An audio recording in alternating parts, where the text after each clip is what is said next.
The broadcast arrived without warning, hijacking every channel, every satellite, every private frequency, until the sky itself seemed to carry its voice.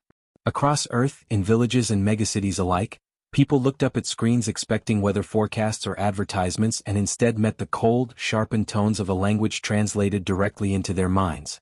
Commander High Marshal Vey of the Galactic Imperium stood framed against a backdrop of stars, a figure as still as carved obsidian. His words were measured, emotionless, and final. Humanity had grown beyond its allowance. 10 billion would be erased, not as punishment, but as calibration for the galaxy's stability. He spoke of balance and efficiency the way an accountant might describe numbers in a ledger. Mira Calder felt her stomach twist even before the images began. She was standing on a rooftop in Karachi, the city's pulse vibrating beneath her feet, clutching an old photograph of her grandfather who had taught her how machines had secret languages of their own. Now every device hummed with the same alien broadcast, and as the High Marshal raised one hand, the skies shifted. Towers of light descended upon distant continents. The feed split into fragments, each showing a different city: London, Sao Paulo, Lagos, Jakarta, streets bathed in brilliance before silence consumed them. Crowds screamed, but the sound was smothered by the eerie stillness of erasure. It was not fire or ash. It was simply absence. The number began to climb at the corner of every display, a live counter of lives lost. 10,000, a million, 100 million. It advanced so quickly that no one could comprehend the scale. By the time it surged past 1 billion, the city around Mira had fallen silent, its people staring upward as if sound itself had betrayed them. Her hands shook, the photograph nearly slipping away, and she thought of her younger brother across the ocean. She reached for her phone, only to find the call already cut. His city's skyline had vanished from the broadcast, leaving nothing but static. Around her, the world fractured in an instant. Some fell to their knees, praying to gods that might not have survived the call. Others shouted into the streets, demanding vengeance, demanding explanation. A few simply collapsed, unable to hold the weight of so much grief. Mira could not cry. Not yet. The enormity of it pressed too heavily on her chest for tears. Instead, her mind clung to the details. The way the broadcast signal seemed woven through every channel, the way the numbers on the counter climbed with mechanical precision. She saw the rhythm in it, a structure as if death itself had been coded into a program. The broadcast did not falter. High Marshal Vey narrated the massacre as though unveiling a monument. He explained that the Empire's technology, the broadcast matrix, was designed to remove biological interference cleanly, efficiently, permanently. It was not war, he said. It was balance. Humanity had been given centuries to adapt to the galactic order and had failed. Now order would be restored. His voice contained no malice, no anger, only certainty. That calmness was more horrifying than any fury could have been. Mira's body trembled with a mixture of rage and terror. Around her, others shouted at the sky, but she focused on the cadence of the alien speech, the way it overlaid human frequencies as if slipping into the nervous system itself. She had spent her life deciphering machine code, tracing corrupted signals until their logic unraveled. This was no different, she told herself, though her heart pounded in her ears. If a system existed, it could be disrupted. If a pattern was present, it could be bent. The counter reached 6 billion before it slowed. The High Marshal lowered his hand, and the broadcast shifted once more. Balance has been partially restored, he intoned. Further erasure shall occur should deviation continue. You remain under observation. Compliance ensures survival. With that, the transmission faded, leaving a suffocating silence. Only then did the screams begin. They rose like a storm from every street, every building, every open window. Sirens wailed, not to help but to mourn. Mira dropped to her knees, clutching the photograph to her chest. For a long moment she remained there, her breath ragged, her mind hollow. 10 billion lives had been removed from existence, as casually as one might wipe dust from glass. Through the haze of grief, a different sound cut into her awareness. A crackle from her wristband communicator, buried beneath her jacket. She pulled it free, expecting static, but instead a voice emerged, hoarse, hurried, encrypted. If you can hear this, you are not alone. There is still a chance. Tomorrow we strike back. Remember the name, Operation Alien Extinct. Mira's breath caught. The message ended as abruptly as it began, leaving her in the half-light of a ruined sky. Around her the city remained in chaos, but her mind anchored on those final words. Operation Alien Extinct. It was not hope, not yet, but it was a direction. a possibility that grief alone could not crush. She rose slowly, fingers tightening around the photograph. The galaxy had chosen to broadcast humanity's end. Tomorrow, she thought, humanity would answer with a broadcast of its own. The city never fully returned to sound after the broadcast. Sirens flickered and died, radios choked on static, and conversations broke into jagged fragments, as though language itself had been wounded. Mira moved through streets littered with shattered glass and abandoned vehicles, her mind still locked on the message she had heard: Operation Alien Extinct. The phrase looped in her thoughts like a refrain, equal parts madness and promise. She had no idea who had sent it or if it was even real, but the very act of speaking those words into a broken world hinted at resistance. She followed the trace hidden within the signal until it led her to a basement beneath an old power relay station. Inside, light bled from stripped cables and half-dead screens, illuminating the faces of people who looked both exhausted and dangerous. Soldiers in scavenged armor sat beside scientists with ink-stained fingers, hackers hunched over terminals beside medics stitching wounds. The only thing binding them together was a singular defiance. At the center stood Elias Vorn, a man who carried himself like someone used to command but stripped of ceremony. His eyes lingered on Mira as she stepped inside, cautious but unflinching. "You received the transmission," he said, voice graveled by exhaustion. "Good. That means the filters held." Mira wanted to demand answers, but the room around her spoke louder than words. Here was the coalition she had not known existed, born of desperation, fed by fury. Operation Alien Extinct was no rumor. It was a plan, fragile, desperate, and likely suicidal, but real. Elias explained with deliberate calmness that the Galactic Imperium's weapon, the broadcast matrix, was not simply destructive. It was built on an architecture of mirrored consciousness, a system that identified and deleted life by frequencies unique to each species. That was how the Empire could erase billions with such precision, as though striking chords on an instrument. Humanity was nothing more than a sequence to be silenced. Yet in that rigidity lay opportunity. If the matrix could be infiltrated, corrupted, or even slowed, then survival became possible. Elias did not promise victory. He spoke instead of interruption, of disruption, of stealing time. His words carried weight because he refused to mask the truth. They were attempting the impossible. Mira listened, her thoughts moving faster than her fear. The Imperium had built its weapon on patterns, on code. Code was something she understood, something she could break. She recalled the cadence of the High Marshal's speech, the structure hidden beneath his words, the pulse that seemed almost mechanical. Her voice cut into the silence of the room. "If it's a pattern, it can be altered. I want access to whatever fragments you've stolen." A murmur swept through the gathered survivors. Some looked at her with hope, others with skepticism. Elias regarded her with careful eyes before nodding once. "Then you'll sit with our signal team.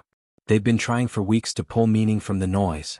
The hours that followed blurred into a rhythm of fevered work. Mira sat among tangled wires and scavenged processors, her hands flying across consoles that sparked and hissed from overuse. Together with a small group of programmers and engineers, she dissected captured fragments of the Matrix's transmissions. The data was unlike anything she had ever seen, alien yet eerily logical. It used recursion in ways no human machine could tolerate, folding information upon itself until meaning threatened to collapse. Still, she began to see shapes, threads that connected. Through stolen pauses she met the others who had bound themselves to this effort. Yara, a medic whose hands shook from exhaustion but never faltered when stitching wounds. Kaito, a pilot with burns across his neck who spoke little but carried a silent steadiness that anchored the room.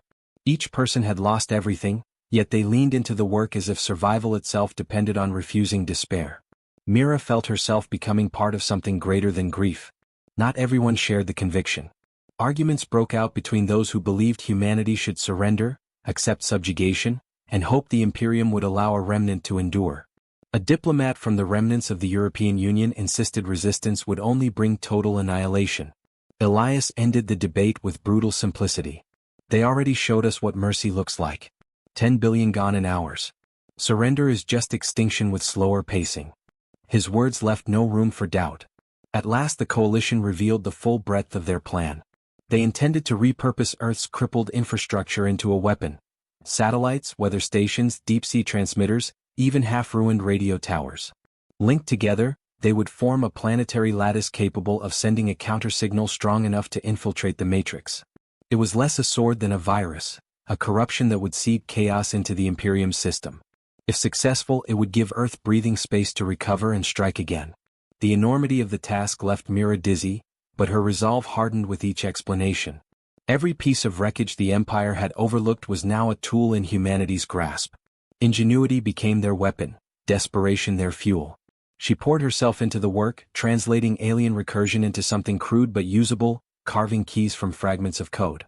Slowly, the virus began to take shape, a digital immune system born of grief and fury. As dawn crept across the ruined city above, the Coalition gathered for the first live test. They had linked a network of local towers, their range limited but enough to send a pulse.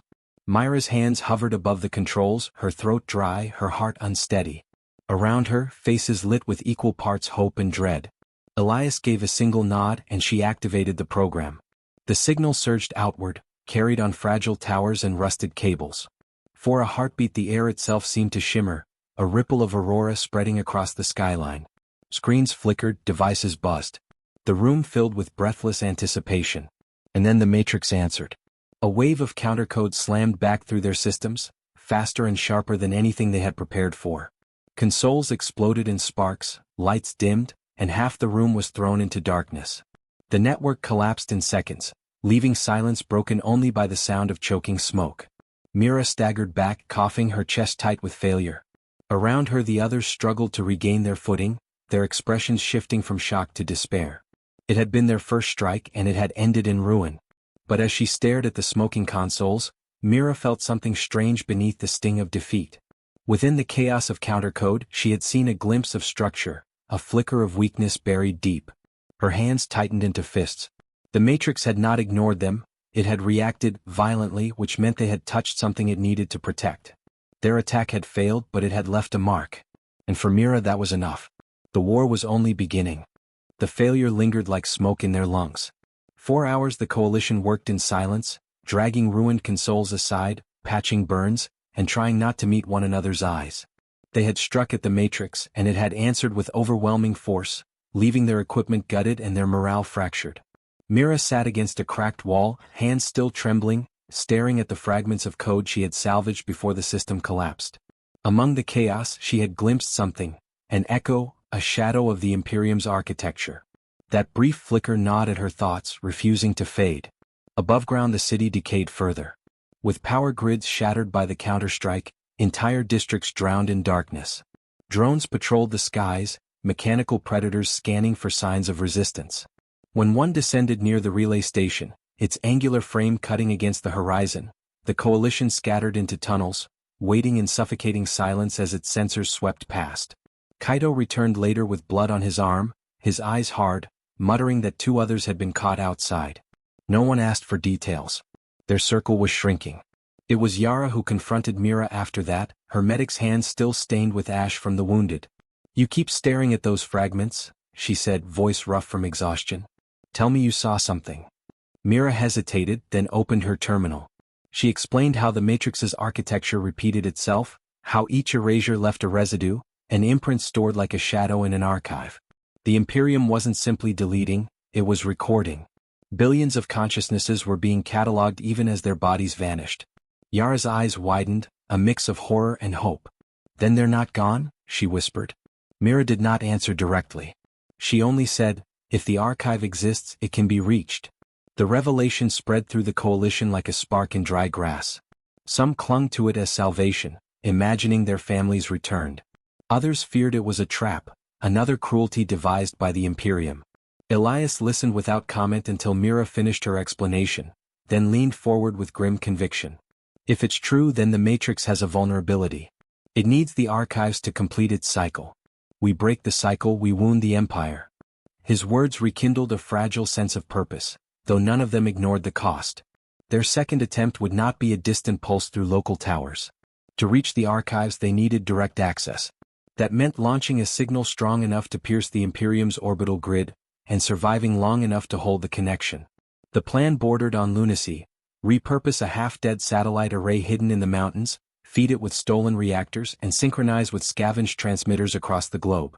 Any slip, and the Matrix would obliterate them before the signal left the atmosphere. The journey to the array was its own battle. Mira and a small team moved under cover of darkness, carrying equipment through streets littered with collapsed structures and the hollow remnants of once living cities. Every shadow threatened betrayal, every drone overhead forced them to freeze until the night swallowed its hum. Along the way they lost another volunteer, a young programmer named Tomas, caught in a drone's spotlight. His scream was short, silenced by light, and no one dared look back. Mira pressed forward, jaw tight, forcing herself not to imagine the number on the counter ticking higher once more.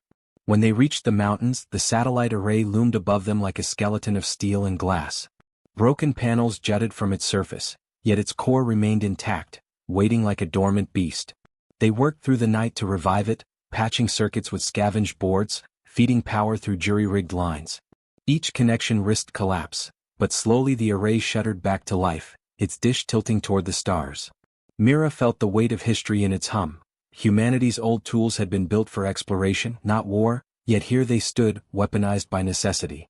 The final step required someone to interface directly with the signal, to guide the corruption through the Matrix's defenses. No algorithm could adapt quickly enough. It demanded a human mind, flexible, unpredictable, able to improvise where machines could not. Mira knew before Elias even asked that it would be her. She had seen the patterns most clearly, felt their rhythm in her bones. Still, when the moment came, her chest tightened with fear. To enter the signal meant exposure, drowning in alien recursion that could unmake her as easily as any beam. The coalition gathered around her as Yara strapped sensors to her temples and chest. Kaito rested a hand on her shoulder, saying nothing, his silence a weight heavier than words. Elias stood apart, watching with the eyes of a man who had ordered too many sacrifices already. Mira closed her eyes and breathed deeply, clutching the memory of her brother, the photograph of her grandfather, the fragments of every life the Empire had tried to erase. Then she gave a single nod. The signal ignited. The array roared with power, flooding the air with a brilliance that lit the mountains like a false dawn. Mira felt herself dissolve into code, her consciousness stretching, fracturing, plunging into an ocean of recursion. The Matrix was vast beyond comprehension, a cathedral of alien logic, every wall carved from the echoes of stolen lives. Voices whispered around her, half-formed, fragmented cries of billions suspended in data. She reached for them and the system pushed back, a tide of searing force that threatened to tear her mind apart. Pain lanced through her skull, but she pressed on, twisting the patterns, weaving the virus she had crafted into the structure. The Matrix fought, claws of logic raking at her thoughts, trying to strip her identity away. She clung to her memories as anchors. Her brother's laughter, the scent of rain on concrete, the weight of the photograph in her pocket. Each memory became a blade cutting against the recursion. Slowly, impossibly, she felt the structure bend. In the control room, alarms screamed. The counterstrike was building, a surge of power that would obliterate the array in moments. Kaito shouted to Elias that drones were converging on their location. Yara's hands trembled over Mira's monitors, watching her brain activity spike beyond survivable levels. "She won't last," Yara cried. Elias' face remained hard, but his knuckles whitened on the console. Mira felt herself breaking, her body a distant echo as her mind stretched thinner and thinner. Yet in the moment before collapse she found it, the archive, a labyrinth of names, memories, fragments of existence preserved like jewels in a vault. With the last of her strength, she embedded the virus into its heart, a seed of chaos that would unravel from within. Light swallowed the array. The mountain shook as drones unleashed their fury, fire raining from the skies. The coalition scattered, shielded only by the dish's burning carcass. When the dust settled, the array was gone, reduced to molten ruin. Mira's body lay motionless among the wreckage, her eyes closed, her chest still. The Matrix faltered. For the first time in centuries, its song stuttered, its cadence fractured. The broadcast that had once erased without pause fell silent, leaving a void across the galaxy. On Earth, survivors lifted their heads in awe and dread. Something had changed. Whether it was victory or doom, none could yet tell. The silence that followed was almost unbearable. For years the broadcast matrix had been the constant background hum of terror, its cadence a reminder that humanity lived at the edge of erasure. Now that rhythm was gone. Screens across Earth flickered, drones hung in the sky like broken marionettes, and survivors stepped into the open with wide, disbelieving eyes. No new names vanished from the counters. The numbers held steady.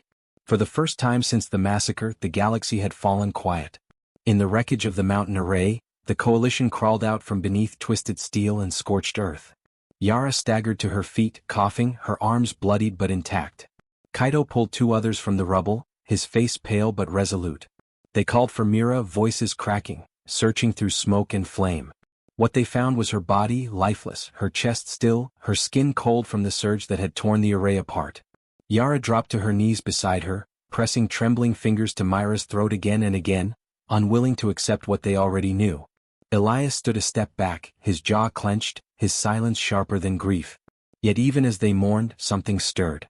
A glow rose from shattered consoles, faint at first, then spreading across every device in the chamber. Words appeared on cracked screens, forming not in alien script but in the uneven rhythm of human language. Asterisk, I am still here. Asterisk, Yara gasped, her hands flying to her mouth. Kaito's knuckles tightened on his rifle, uncertain if it was miracle or trick. Elias leaned forward, eyes narrowing, his voice low. Mira? The response came fragmented, a whisper stretched across failing speakers. Asterisk, not. Mira. Not only. Connected. Thousands. Millions. Echoes. Asterisk, the coalition fell silent as they realized what she had done. In embedding the virus into the Matrix's archives, Mira had not only disrupted its cycle, she had merged with it. Her consciousness now straddled the divide between the living and the erased. Through her, the billions catalogued within the system stirred, faint voices rising from the vault where the Imperium had locked them away. Across Earth, screens lit with fractured images. Families saw glimpses of loved ones they thought gone forever. A father's laugh, a child's drawing, a grandmother's voice humming a lullaby. They were not whole, not yet, but pieces of them had survived, bound into the new web Mira had forged. Grief shifted into something sharper. Hope, fragile but alive. The Imperium reacted swiftly. High Marshal Vey appeared once more, his image projected across the stars, but this time the calm veneer was fractured. His voice quivered with restrained fury as he declared the experiment over, humanity unfit for assimilation. Fleet movements shimmered above Earth as warships aligned for a final purge. Your world will burn, he promised, and your defiance will be erased from memory. But even as he spoke, the broadcast faltered again. Mira's voice bled through, overlapping his like static turned to song. Asterisk, we are not erased. We are not silence. We are humanity and we endure. Asterisk, the image of the High Marshal cracked, glitching as the Matrix's authority unraveled. Ships in orbit stuttered, their commands delayed, their systems infected by the same virus Mira had woven into the archive. For the first time in living memory, the Empire's machinery hesitated. Elias seized the moment. Rallying the coalition, he ordered a full signal surge, linking every surviving transmitter, every scavenged reactor, every tower still standing.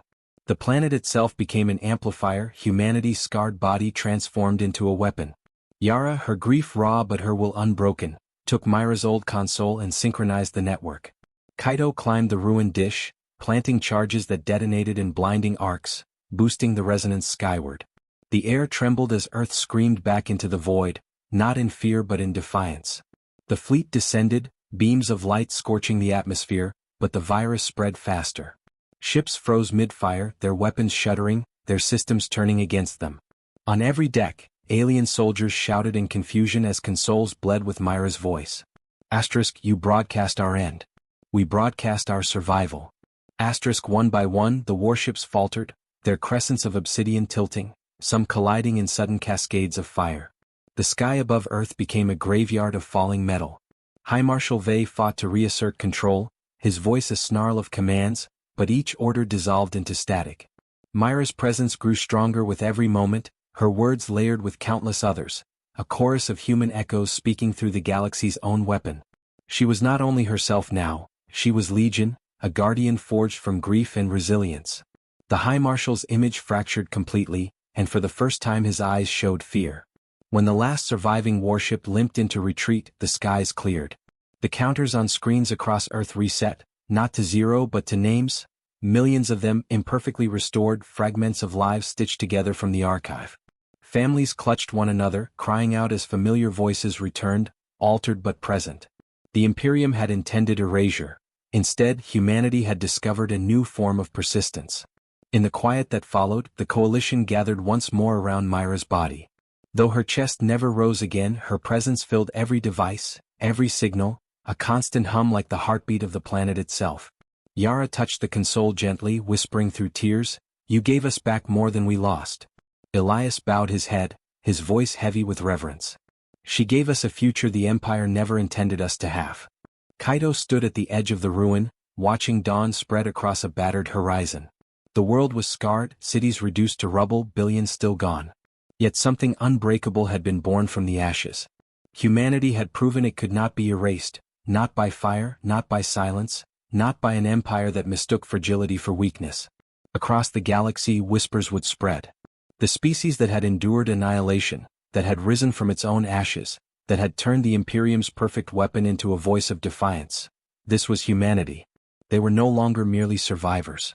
They were a story, a contagion of resilience that could not be contained.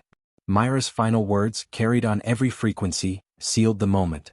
Asterisk, we are the species that refuses to end. Asterisk. And as Earth's survivors lifted their eyes to the wreckage-strewn sky, they knew the war was not finished. The Imperium would return. But so too would humanity, louder, stronger, more unyielding than ever before. The galaxy had witnessed the broadcast of extinction. Now it would witness the broadcast of defiance.